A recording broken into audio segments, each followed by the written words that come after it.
Dans le cadre de l'histoire de la médecine du sommeil, il a été dit et répété que le caractère réparateur du sommeil le rend indispensable quotidiennement tant l'organisme en a besoin.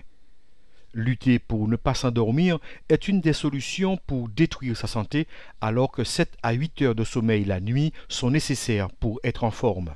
Le sommeil est vital à l'existence. On ne peut pas se passer de sommeil. Il permet la restauration physique, intellectuelle, émotionnelle. Et lorsqu'il y a une perte de qualité ou de quantité de sommeil, eh bien, les patients vont avoir de la fatigue, de la somnolence, des troubles de la mémoire, des troubles de l'humeur. Et on a une augmentation des risques cardiovasculaires avec une augmentation de l'hypertension artérielle, de la prévalence de l'infarctus, des accidents vasculaires cérébraux. Et même depuis récemment, on a montré qu'il y avait une augmentation des risques de diabète. Outre les adultes qui souffrent d'insomnie, les enfants aussi, pour certains d'entre eux, ont un sommeil insuffisant ou morcelé. Donc chez l'enfant, la maladie existe, elle est souvent ignorée, elle est souvent prise pour de l'asthme.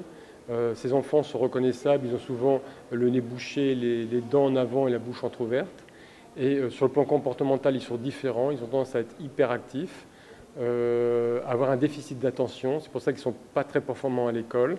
Et puis, lorsque plus tard, si la maladie n'est pas traitée, eh bien, ils verront aussi apparaître très précocement de l'hypertension artérielle et même du diabète.